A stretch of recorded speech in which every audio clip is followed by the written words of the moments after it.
All right. Welcome back. It's Beard Banter, episode 11. I find myself today in back-to-back-to-back-to-backs until I get on a plane and head to go speak somewhere tomorrow. Apparently, passionate security guys are all the rage these days. Today, I actually have a distinct pleasure of having Luis with me. He is a friend, a colleague, and really, I'll be honest, he's probably one of the first people that inspired me to believe I could go speak about the things I'm passionate about. We had a really cool, I think I came on his first Luis coffee cup morning, and it was really a cool experience. It was the beginning of pandemic. It was when I was starting to flirt with becoming a personality and driving security as an educator, as opposed to just actually doing it on a day-to-day basis. And so, Luis, that's my introduction, but I'd love for you to give an intro and kind of tell people who you are. Well, Matt, let's get something clear. You've always been a personality. You didn't just find it during the pandemic. Touche. Touche. Well, thanks for having me. It's always a pleasure when we get to hang out and chat a little bit about MSPs, about the industry, about what's going on. And I think articulating our own thoughts about these things can often be helpful to form an opinion, get a sense of where it is we want to go and what we want to do. And I find it super helpful just as I mature in the different aspects of my life, whether it's, being an MSP or being at a vendor. All these things play a role sort of intrinsically. We're going to touch on that difference because that one's been tough for me. So we'll get back to it. But I'll put a pin in that. And hey, Miguel, somebody's saying hi there. And so, but thank you, Matt. Back at the beginning of the pandemic, I launched this thing when I was back at Enable called Café con Luis.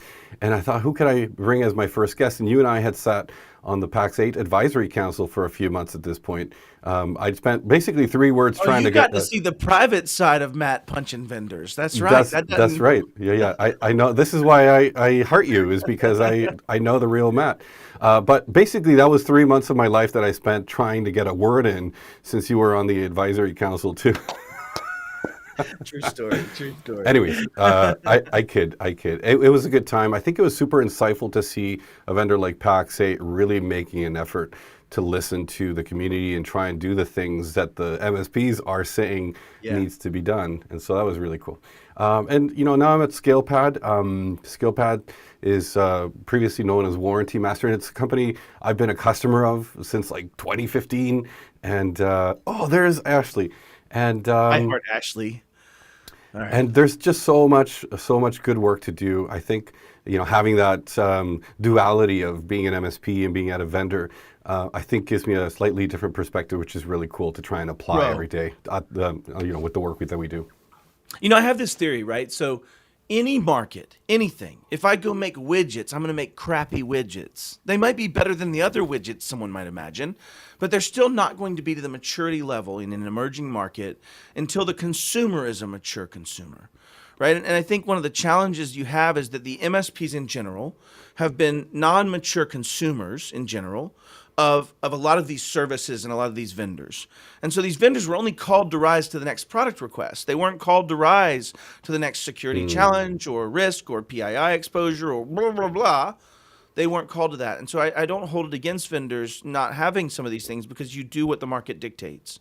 But that being said, coming from an MSP and bringing the DNA of understanding of where we've matured and understanding of what we need and bringing that in this like insider person in an organization, I think has been a really interesting thing for me in the last year, right? Like that's been, I get to bring insight. I get to finally be the smart guy in the room. It's sometimes about MSPs. It's interesting, but and I've been on a few advisory councils. PAX 8 was one of them, and I think it's an interesting thing to see the dynamic of the different folks from MSPs that are there and the kind of feedback they are giving, and the kind of things that they're asking for. Sometimes the conversation goes into very petty feature requests. Oh, this thing annoys me, or hey, this is the vision of something that I think we're going to have a problem with in the next 3 years. And sometimes you see the vendors start to spin their wheels and be like, okay, actually let's talk about that for a second. They want to know more and they want to dig in. And so that part is really cool when you see vendors sort of get into the vision of a long-term, sort of infinite-mindedness type of approach to doing business, right?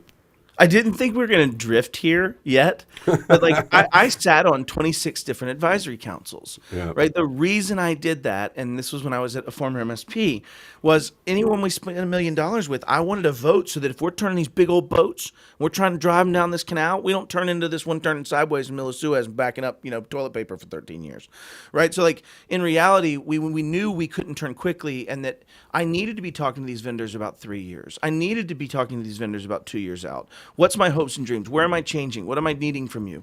And I think what it allows is those boats to float in the same direction, right? Yeah. But that said, when this became a large part of why I chose to go to PAX 8. But when I was second time, and I won't talk about the first time because you and I know that one quite intimately, but when I was really looking at leaving and going to a vendor, and it was definitely going to happen, and it was somewhat out of my control.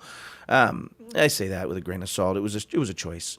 But when I did, you can tell I'm a little mixed about it. But when I left, I judged the companies that I was looking at based on their advisory council and how they engaged with that, right? Because I put everybody on a scale, not a scale pad. That one only happens for certain awesome companies. But I put everybody on a scale, and from 1 to 10.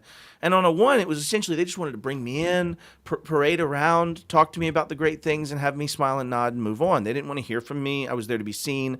And then on a 10, it was like, let's roll up our sleeves with the CEOs of companies, and let's change the world. Let's start making operational decisions that have executive support. Let's start, right? And I didn't have any 10s, but like PAX 8 was an 8.5. Like accidentally an 8.5, like it was just Burton's vision and a couple other people just kind of said, let's bring all these people together.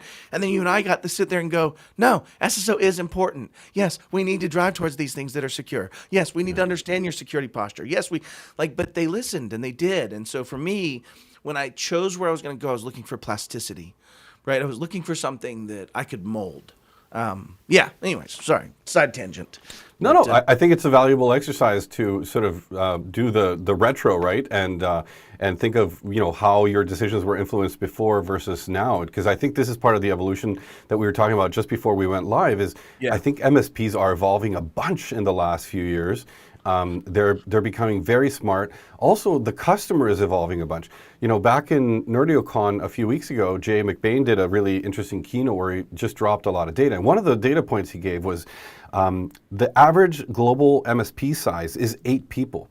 And so I just couldn't help but wonder, holy moly, 8 people, there's a lot of problems that you're trying to solve at the size of 8 people, from, operational things to finance to sales. To, like, most MSPs haven't hired a salesperson at 8 people. Yeah, we had 170, right? I mean, so.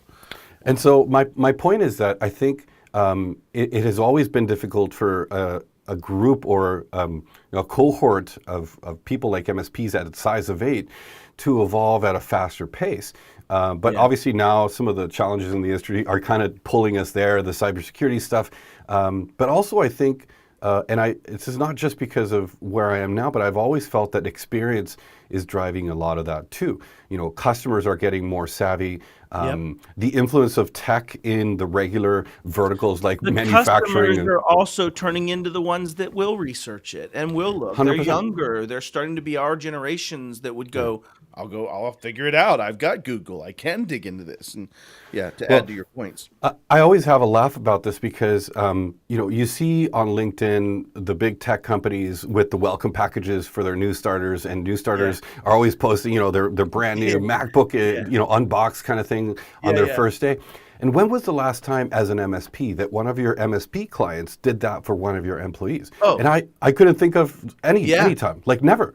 And so the experience is so lost between the fast growth tech and sort of the run of the mill, small business, right? But it's changing though. And here's what I mean by that. Like I actually have a thought for the mega MSPs right now. I've been predicting this for the last almost 3 years, maybe 4, that we're heading towards a cliff, which just makes me wrong until it happens, right? Like maybe it's just luck.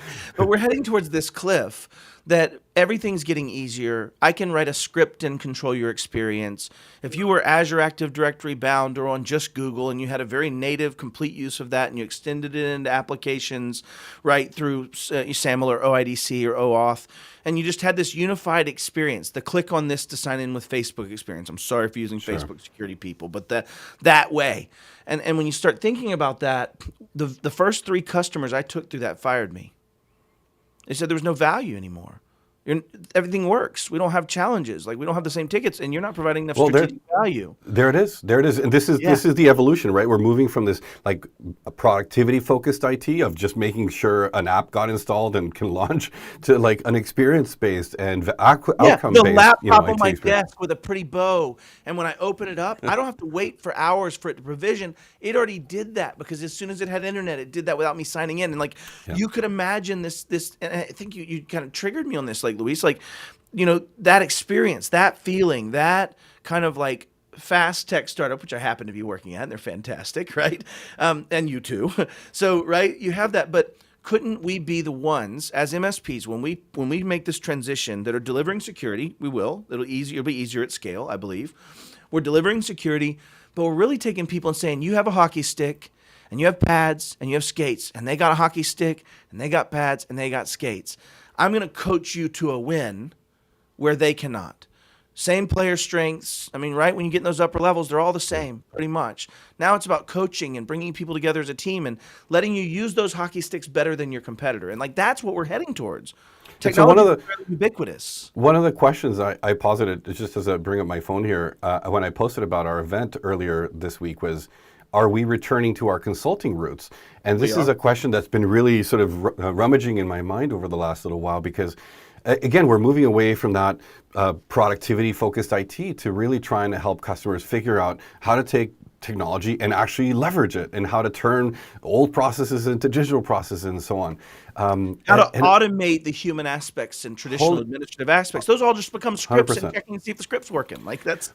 But it's also, I think there's an evolution in the kind of conversations MSPs are having with customers, obviously trying to bring them to the table and make sure they understand what their risk is. Like all these things are things that are still catching a lot of MSPs by surprise. Again, average size of MSP is 8. So the challenge remains in that you have a lot of fires that you're, putting out most of the time.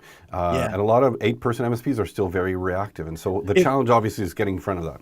And we will get to Q1 conversation. Like we will. We're going to break this into what have we seen this quarter. But I want to go one more tangent in the sense that if I was starting an MSP tomorrow, which I'm legally, contractually, in many, many, many ways not ever going to do.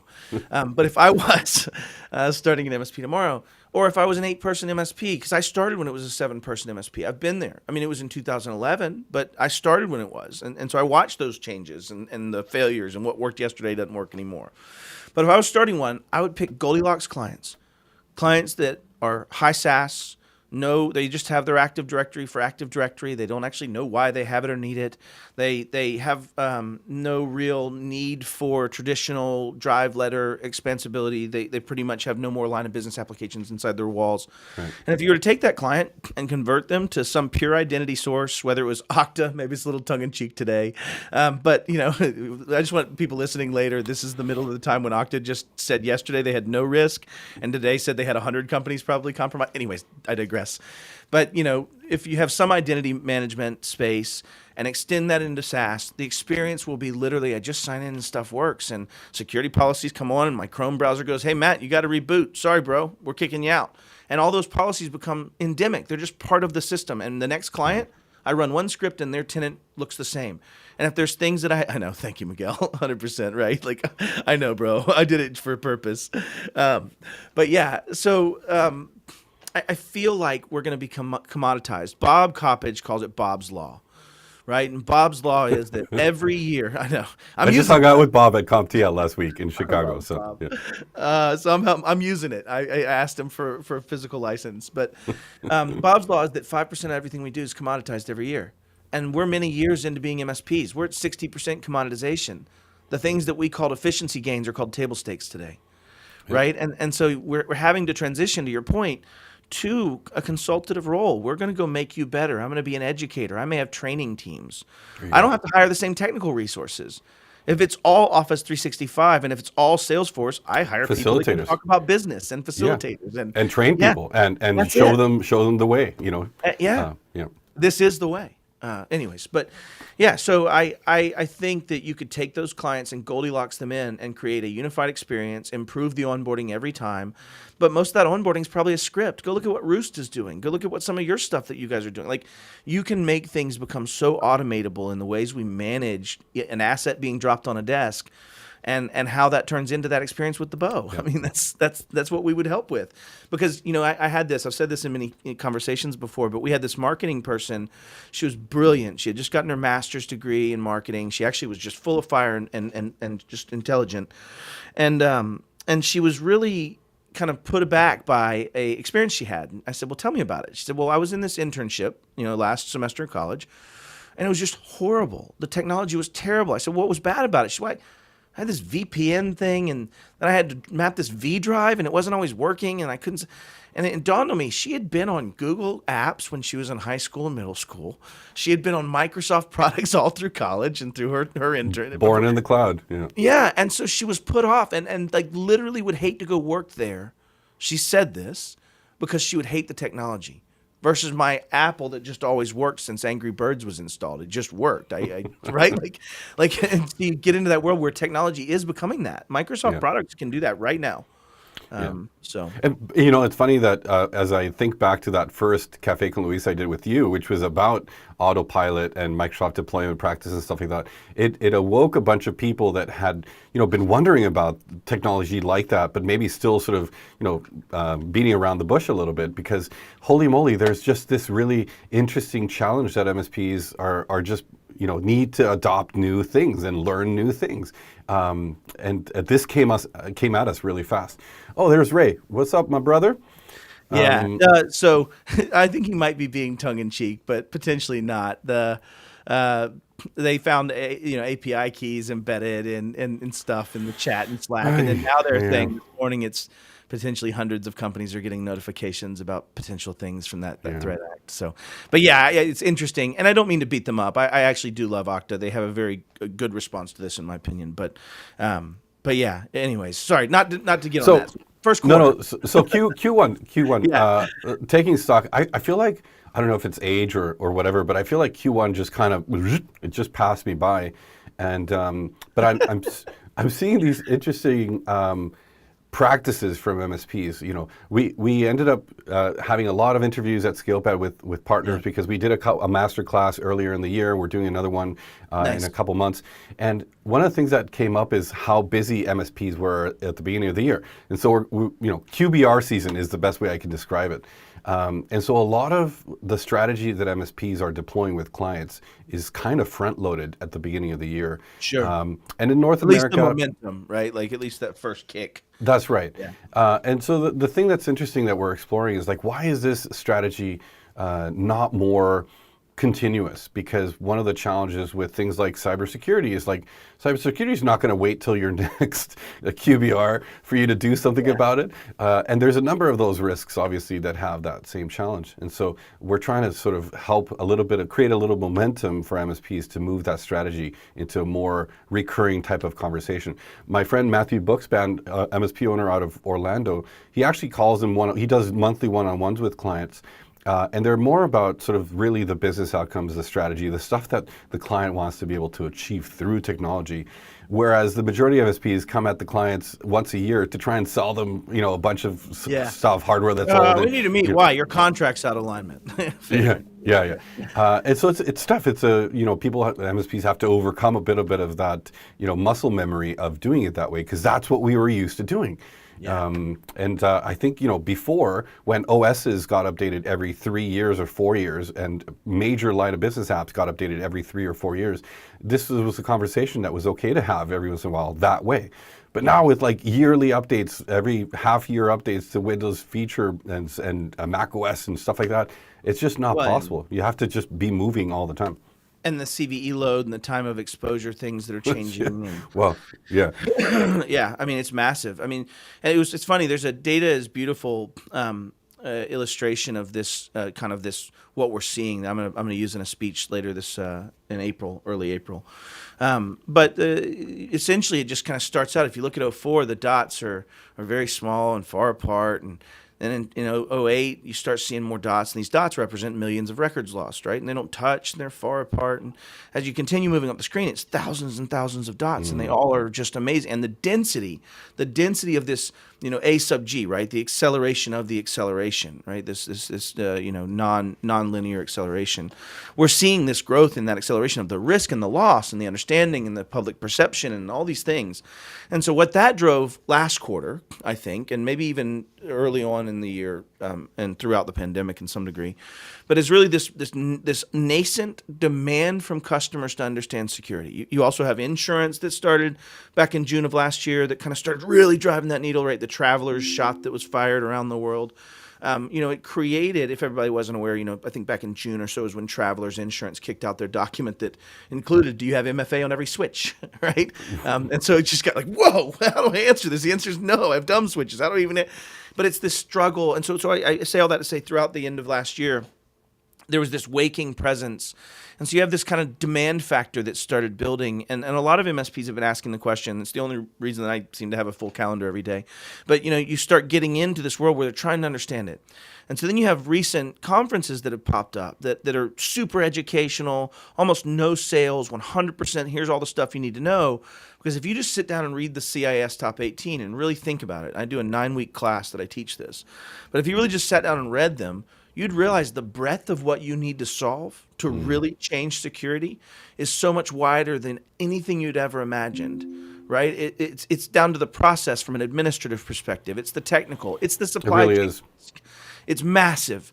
And so there's these questions, that are arising of how do I solve it? And what I'll say that I've seen in Q1 is MSPs are going through this kind of renaissance of understanding that they are going to have to change, whether they like it or not, whether they're going to try to figure this out. If you touch the data, the risk is yours, right? And it's, anyways, I've been excited about this quarter. I feel like we're hitting some critical mass.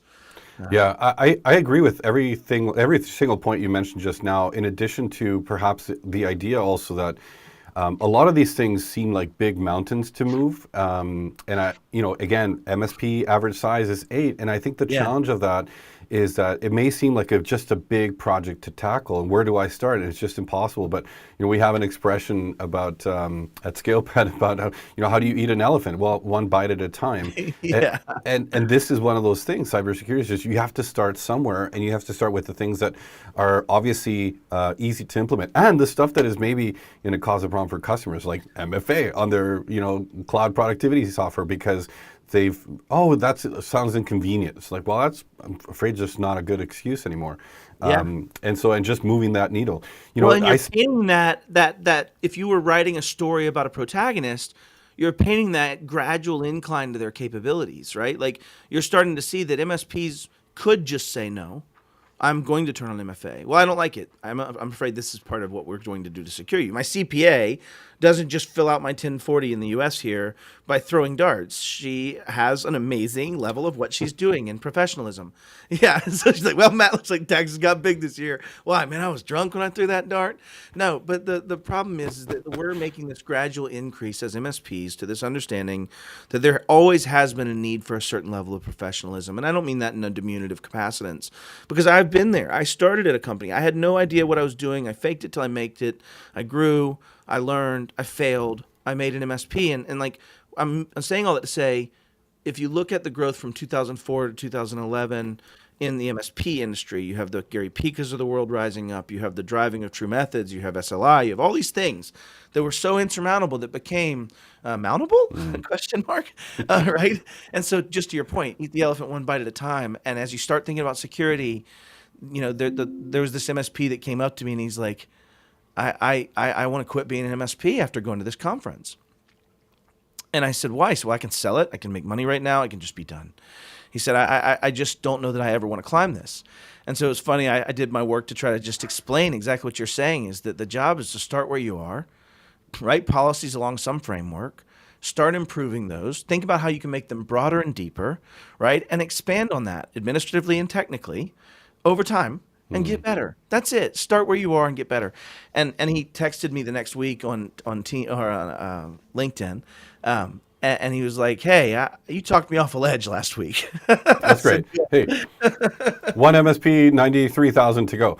That's it. Yeah. I think again, one of the challenges is as we've evolved this practice of managed IT. I think we are getting, you called it the Goldilocks clients. You're getting more specific about the type of clients that you want to work with. But I think also MSPs are becoming more demanding of their existing clients, or just not willing to take on sort of that eternal multifaceted approach to doing, oh, well, these break fix I'll clients be that I've everything had to everybody. be a hero to everybody is just not possible. I still remember this interview I had with Paul Dipple. He's just so insightful every time I chat with him. But I didn't mean to leave Paul out, by the way, earlier in my list. No, you did mention SLA, which is Paul. Yeah. Okay, good. And he's always so insightful. One of the things he talks about is this idea of like, one meal plan or the one plan deal, because the problem with MSPs is that it's easy to slide back into old habits. So if you have a lot of complexity in how you deliver IT, gold, silver, bronze, dirt. He gives this interesting example of multiple types of plans that MSP is like, oh, well, this customer just needs this. No problem. We'll create a plan to do that. That's really difficult to operationalize and support and maintain down the line. That's for sure. Yeah. So this is one area where I think managed services is evolving. I think MSPs are starting to realize that commoditization is going to become a problem for them earlier than they expected, and then finally turning around and be like, well, no, we need to operationalize a fully supported plan because, hey, customer, when you have a problem, you're going to come back to us, and we're responsible. You said it, Matt. If we touch the data, we're responsible, and we just don't want that kind of risk. In addition to that, like we can't get our insurance renewed this year if we're not putting MFA on everything, if we're not helping every customer be secure, and they may not realize it yet, but they may not even get a cyber insurance rider or worse, they get it approved by checking the boxes. There's no methodology to check, but they get a claim duty of care, and they don't pay it. And or they do pay it, and they sue the insurance company, sues for subrogation to the real cause, which is the person that misfilled out the form that would have caused them to have denied the initial policy. So yeah, absolutely, that risk is the real risk. I mean, we haven't seen a lot of it play out in court fully, but it's happening. Because those are all settlements that happen outside of court. yeah, probably. I agree. So we also talked about this. I asked the question, have we cracked the cybersecurity nut? And I feel like there's still a long way to go here because, cybersecurity is just this constantly evolving thing. And even if you went to every single conference, I feel like a lot of people just can't keep up. But there are practices, right? Baseline practices that I think we still have a long way to go to see everybody doing. And where do you think you see a lot of MSPs? You're at a vendor that sells security products. What are you seeing in terms of whether MSPs are finally starting to realize, the challenge with cybersecurity and finally implementing some of these things with their clients? Yeah, we're way past the realization stage. I think if you're an MSP just now realizing this, you're probably behind for sure. But I do believe that we're at this maturation phase of some of this, right? Where we're starting to see some early players pull ahead. I mean, I was just on with a massive MSP today on a call first thing this morning, talking about how do they build the rest of their security practice? Do they separate it as a separate entity? Do they bring it in as right? And so the maturity scale is growing really quickly. I think what we'll see, to your point, is people will start realizing that doctors at some point had to realize there's a body of knowledge I need to use, standardized. We're going to use it the same way. I'm going to saw off a leg this way, right? I'm going to cauterize it that way. And so you start getting in the situation where, we as MSPs are starting to go, okay, frameworks. And if I had said frameworks 2 years ago, people would have dropped. But now if I say, okay, CIS, it's mine. It's my shtick right now that I big believe in because it's pragmatic. Says, okay, have an EDR. An advanced anti-malware that's capable of these things and make sure it's centrally managed and you can manage it with this kind of, great, 10.1, 10.2. Done, checked. Okay, take away admin rights. Oh, shoot. My users aren't going to be happy about that, is the first thing you'll hear everybody say. But those are the things that only cost labor and education and hearts and minds. They don't cost money. And so there's this realization for MSPs that there are things they can do that are not actual new SKUs or costs or this, But a lot of times SKUs exist for that. Go look at the meteoric rise of ThreatLocker, or somebody that helps enable, take away admin rights, like an auto elevate to not be exclusive, right? When you start seeing those things getting used to solve the challenge of how do I support it, but also deal with this, and people go, yeah, but I can beat that product and I can get past it and I can get rid of the, yep, but it's another layer. It's another piece of being able to prove that I'm doing the things that are prescriptive. And even better, I as an MSP don't have to make that up now. I can go read the CIS top 18, apply it how I think it applies, and then review it twice a year and see how I can change and be better, right? And how can I make this policy that used to be identify, control 1, that says know your enterprise assets, how can I find a way to know more about my enterprise assets? How can I figure out what, and that's when I find what vendors help me solve these particular things, but I'm not making up what those things are. A lot of MSPs are lost because they think they have to make this all up. Nope. Yep. Very prescriptive control sets out there. And I think that's the critical mass. People being able to talk about things in a common language is a very early critical mass of any maturing kind of industry, I suppose. I find a lot of MSPs also forget that they can pilot things with small groups of people at clients, and it's another opportunity to bring back the client again to your side of the table, sit down with them. He's like, hey, let's partner on this. We got to solve this problem together. Let's pilot this with 5 staff members. And almost no client would ever put up a fight to do a small pilot to see what something is going to feel like, or change their processes or procedures or productivity. I had this one magical client. I'm going to breakfast with him next Wednesday.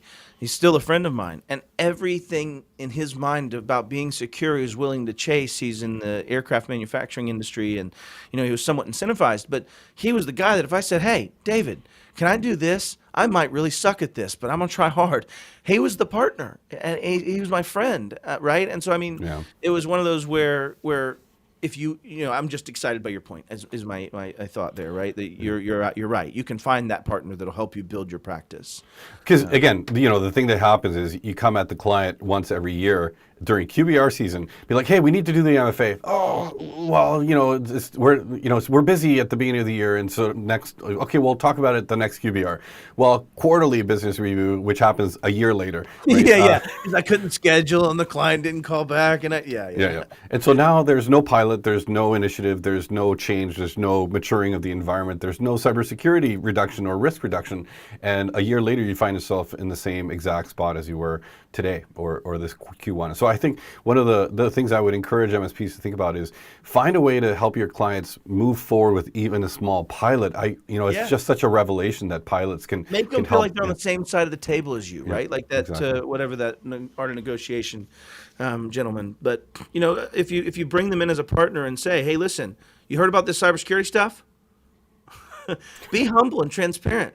We as MSPs aren't natively doing so much of this because there's a lot more than any of us ever realized was there, and some of it needs your partnership. True. Right? And I would say, hey, partner, listen, I need your help. When we make decisions together about security, I need you to back them inside your organization. Right? When your sales guy pushes back and says, I'll quit if you keep making me not have administrative rights. I like to play my games. You're going to have to say, well, that might be a decision you have to make. And that's hard.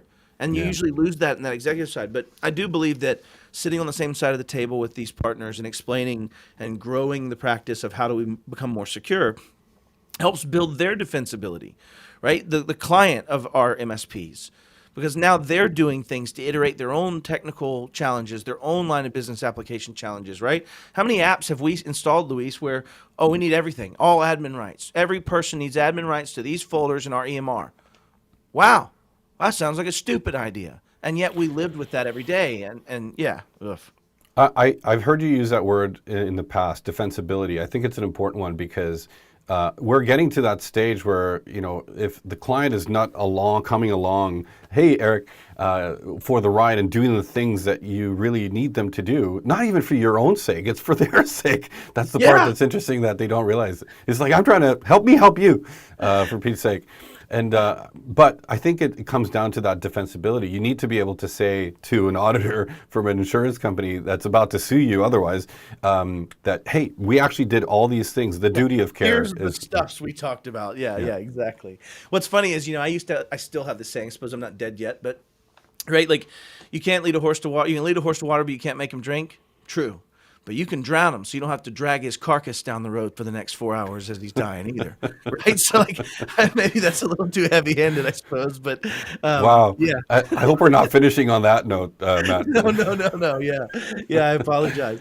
No, but Eric Pinto, hey, welcome, brother. Popped in. Love that you highlight these changes aren't necessarily expensive. Yeah, I think that's the way I would sit it down. It's like when my financial advisor sits down with me, and when I was a financial advisor, you see those little like stupid Hallmark pictures where there's two of them sitting at the table, and the guy's got his arm over the shoulder and he's pointing out it's that true partnership, if you will, right? A little bit hyperbolized. But, when you think about it, if we sat down with a control family, I say CIS, that's mine. There's NIST, CSF, there's tons of them. But if you picked one that was pragmatic, that was easy to explain to your people, you put it down in pretty graphics and explained what you were doing and kind of summarized it from an executive perspective. If you were to do those things and sit down and coach them on that, there's probably 30 or 40 things that are tactical and administrative that will protect and build their ability to be blast resistant, right? That don't cost anything. But if you're doing that, you're now just like my financial advisor going, Matt, we need to move this much position into this. I need you to commit to cutting back on this. I need you to add that. Like that's strategic, tactical things that take my business forward. We're becoming a consultant. We're becoming 100%. 100%. And this is the thing is like customers want to be led down the path. And I think a lot of MSPs, we come from technical backgrounds. We want to just do the fun technical stuff. And we have to overcome this challenge of our own personal growth of helping be consultative and leading people down the path to the water, so to speak. And so being their competitive advantage, right? Yes, driving the experience. I love that. You talk about this. Well, what if I could explain to you how Forms allows you to interact with your clients this way, and now you can, right? So you start getting into, right? You start getting into this. I'm actually impacting your client's experience. Yeah. As a customer, as your technologist, as your strategist around security, as your strategist around privacy. Technologist, sure. Yeah. we love that word, technologist. Yeah. No, I agree, 100%. That is exactly the secret key. But it takes, it's a habitual thing. You have to become accustomed to doing it and just always sort of being on top of it. I missed that last comment. Who was saying hello? Or it was Harry Cusick saying ThreatLocker stops that. I'm not sure what point he was making earlier about it, or if he was being tongue-in-cheek, but at least a comment. Any number of things stop any other number of things. I think the point is, the challenge is really the habitual behavior, getting into the conversations in a more regular, continual basis. I think there's so many things that, like Eric said, do not have a cost that you can start doing now. And again, to not think of it like a big mountain you have to move for 50 of your clients all at the same time by the end of next week. Individual consulting engagements or individual consulting engagements, right? Like they 100%. I think that, we're in an industry that I think drives us into that pattern of thinking. Yeah, we close tickets. We close tickets, right? But also a lot of vendors talk about standardization, and one of the challenges is when you want to do something new, the first thing that comes to mind is like, how am I going to deploy this to all 50 or 100 clients all at the same time? And it just becomes this big mountain to move. You get shiny object syndrome. You have 15 bills you pay you don't use. Exactly. Yeah. So what do you think MSPs are planning for the next for the rest of the year? What do you think is going to become the important little object or shiny object for the rest of the year? Well, I think you actually hit the nail on the head on like what gets planned in Q1 kind of is the momentum for Q2, 3, and 4. So I would say, and that's logical, right? So, but anyways, I think that everyone has started a mission to figure out what they need to do to deal with security. I do believe that's the actual Q1 momentum that I'm feeling from people. I don't think everybody's in the same stage, right? Again, to your point, there's right now MSPs that have 400 employees, and there's MSPs that have 8 and 7, and the average is 7, which means the long tail piece of that, if I was looking at this as a statistical, gram, then I would have most of them over here and all trying to figure that out. And so I think what you'll see is companies meeting the MSPs from an education perspective where they are, kind of to your masterclass conversations we had earlier, right? And a lot of MSPs really just getting a plan. And throughout the rest of the year, I think they'll knock out things that they can knock out, whether it's across the board in the traditional methodologies that we would think of, or whether, like a lot of people said, hey, listen, I'm rolling out line guard across the board. Why? Well, I want endpoint visibility and I want to be able. No MSP would have answered that before. Like no MSP would have said it so that I can have these controls and I can add in this kind of, like that level of maturity that comes to even make the statement that way. And I'm not trying to be diminutive. It tells me that those people will now ask the right questions again and again until they iterate and become where they need to be. So that's what I meant by a renaissance. That's what I meant by, kind of this critical mass is I think enough people next to enough people are saying the same things and asking the same questions that you kind of get to that point where in any movement, it starts with a couple of idiots screaming, right? I've been one of those idiots screaming for a little while. But as you start seeing the reality of that change, it becomes normalized. Yeah. And the screaming people become talking people, and the talking people become driving action and moving forward. And so I think we're at that stage. So MSPs will roll out taking away admin rights and wrestle with that. MSPs will roll out with how do I validate a client. MSPs will roll out things that are those easy, low-hanging fruits that, if I'm honest, really reduce their risk. Right? If you're an MSP and I go look at LinkedIn and see who you have on LinkedIn, and I just go do a little bit of research, I'm probably going to be within 10 or 15 calls from different phone numbers able to get an admin password to a client. Probably. I would put that as a very high just chance. from the social engineering, Yeah. But what if you had something that required a push? That goes from a 10% chance, right, to something like 2% chance. And so we'll see people take these small pieces of risk reduction as MSPs understand the risk, which is what I think is really happening. The MSPs are going, holy crap, I understand my risk.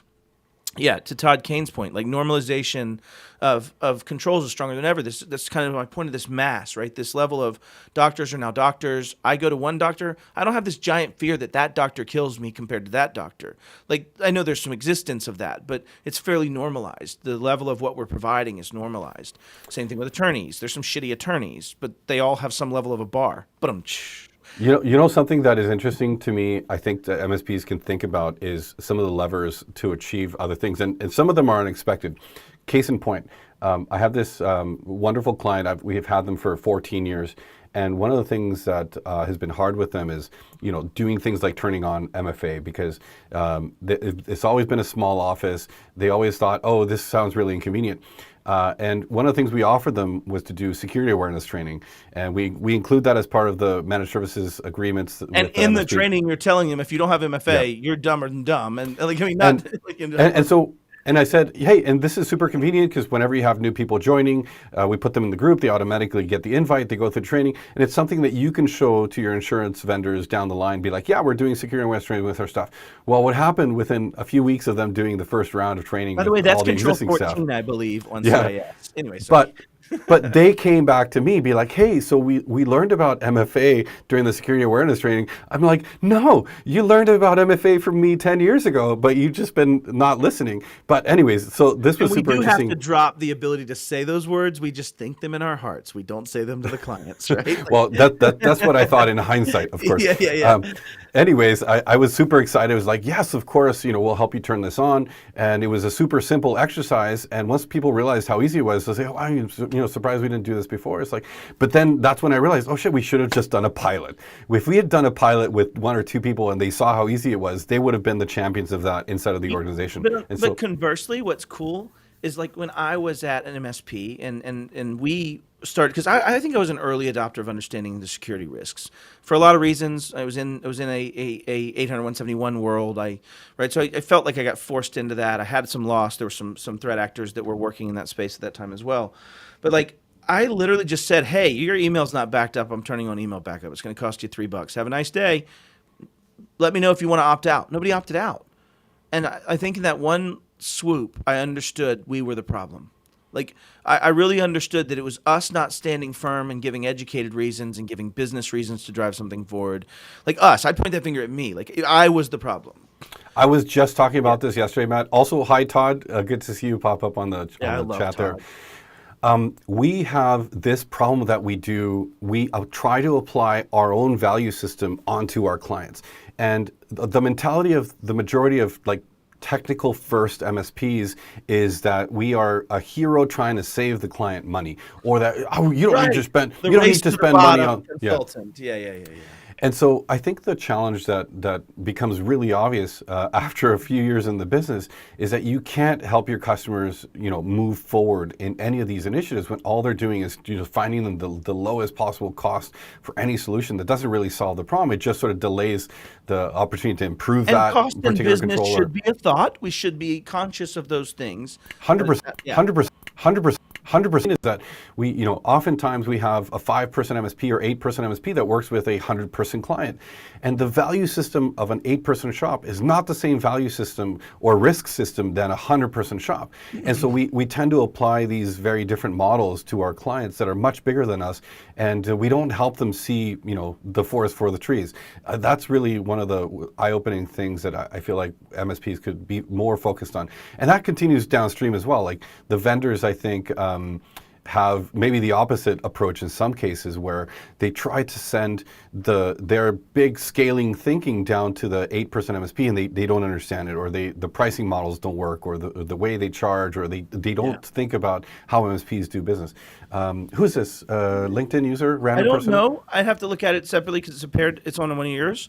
But we do need to close out. I do have to be conscientious of time, and I have an airplane to get on here in a little while. So, but amazing that nobody solved this problem from our LinkedIn user. With over 4,000 cybersecurity vendors too. I'll make the same statement though, like surgical death happens and has only recently started getting much better over the last 20 years. And a lot of that was checklists and admin procedures and things, not the fact that there were 4,000 scalpel manufacturers. Yeah. I think it's a lot more about the surgeon than the scalpel. Don't get me wrong, you're right. Those security vendors need to exist. We need them. But the maturity and the maturation of the surgeon is what we're seeing here in the MSP in Q1. I really believe that. I know I'm an optimist, but I do believe what I'm seeing is very good evidence of that. So. My final thought there is that I'm really enjoying seeing the vendors come to the table to the enablement piece of those surgeons. Like, it's not just the MSPs figuring it out, obviously. So it was Julian with the comment from LinkedIn. All right, hey Julian, thanks for jumping in. All right, Matt. All right. Well, hey, awesome to see up. you. Let's. I'll let you do the sign off. Thanks everybody for joining. Thank you for being at Beard Banter. We'll have this. Please subscribe on YouTube, and obviously, if you're following this on a podcast, which I recently learned people are, is fantastic. So please also subscribe to that. So thank you, Luis. You are on the list of us having to do this in a long form again sometime. So see you, my friend. Thank you, Matt. Always good to see you, man.